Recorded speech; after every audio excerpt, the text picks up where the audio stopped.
மத்திய அரசின் இளைஞர் மற்றும் விளையாட்டுத் துறையில் 65 விளையாட்டு பிரிவுகள் சேர்க்கப்பட்டு நல்ல முறையில் அனைத்து மாநில மற்றும் யூனியன் பிரதேசம் அந்த 65 விளையாட்டு பிரிவுகளுக்கும் உரிய விகிதாச்சாரம் கொடுத்து இடஒதுக்கீடு அளித்து வருகின்றனர். ஆனால் நமது புதிய மாநிலத்தில் கடந்த மாதம் தன்னிச்சையாக எந்தவித விளக்கமும் கேட்காமல் அந்த 65 விளையாட்டு மத்திய அரசால் அங்கீகரிக்கப்பட்ட 65 விளையாட்டு பிரிவுகளில் ஏறத்தாழ 30 விளையாட்டுகளை நீக்கியுள்ளது வன்மையாக கண்டிக்கத்தக்கது. ஏன்னா அந்த 30 விளையாட்டு மத்திய அரசால் அங்கீகரிக்கப்பட்டது. அதே போல பாத்தீங்கன்னா இந்திய ஒலிம்பிக் சங்கத்தால் அங்கீகரிக்கப்பட்டது. இதுக்கு உதாரணமா பாத்தீங்கன்னா இன்னைக்கு ஊஷ் என்ற விளையாட்டு புதிய மாநிலத்தில் சிறப்பாக விளையாடி வருகின்றனர். அதே போல தேசிய அளவிலும் சர்வதேச அளவிலும் அந்த விளையாட்டு இடம்பெற்றுள்ளது. அது இந்திய ஒலிம்பிக் சங்கத்தால் அங்கீகரிக்கப்பட்ட விளையாட்டு. அதே போல பாத்தீங்கன்னா இன்னைக்கு ரக்பி, பில்லியர்ட்ஸ், ஸ்னூக்கர், ஸ்குவாஷ் போன்ற எல்லா விளையாட்டும் இன்னைக்கு நீக்கி உள்ளார்கள். இதெல்லாம் வன்மையாக கண்டிக்கத்தக்கது. இன்னைக்கு புதிய அரசு சொல்ற காரணம் பாத்தீங்கன்னா ஒரு சிறுபிள்ளை தனமா இருக்குது.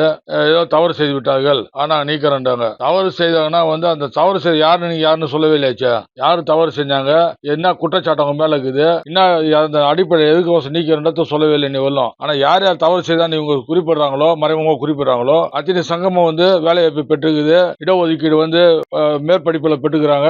அவர் கேஷ் கூட வாங்கிக்கிறாங்க. பேர்பட்ட இது பண்ணும்போது இது தனியா ஒரு சங்கம் மட்டும் செய்யறதுக்கு வாய்ப்பு கிடையாது. புதிய அரசுல யாரெல்லாம் அந்த அதிகாரிகள் அந்த சான்றிதழ் பரிசீலனை பண்ணாங்க, அதே போல அந்த இயக்குனர் யாரு, எல்லாருமே இந்த புதிய அரசு தவறுன்ட்டு அவங்க கருதுமையானால் அவங்க மேல் நடவடிக்கை எடுத்துக்கணும். அவங்க மேல் நடவடிக்கை எடுக்காம சில சங்கங்களை மட்டும் செய்யாம அதே போல ஒட்டு மொத்தமா எந்தவித பலன் அனுபவிக்காத சங்கங்கள் இருக்குதுல்ல, 27 சங்கம், அவங்களும் சேர்த்து இன்னைக்கு நீக்கத்தை வன்மையாக கண்டிக்கத்தக்கது. உடனடியாக மறுபரிசீலனை பண்ணணும். இந்த நீக்கத்துக்கு பின்னால ஏதோ ஒரு பலமான ஒரு உந்துதல் இருக்குமோ இல்ல ஒரு சக்தி இருக்குமோன்றது ஒரு சந்தேகம் இருக்குது. ஏன்னா இன்னைக்கு கிரிக்கெட்டை பார்த்தா உள்ள சேர்த்துக்கிறாங்க. இதனால இந்த நீக்கப்பட்ட விவகாரத்துல புதிய அரசு ஒரு முறையான விசாரணை செய்யணும். சிபிஐ விசாரணைக்கு கொண்டு போகணும். ஏன்னா இன்னைக்கு அமைச்சரே போடாததுக்கு முன்னாடியே அவசரமா விளையாட்டுக்குன்னு அமைச்சரும் போடல.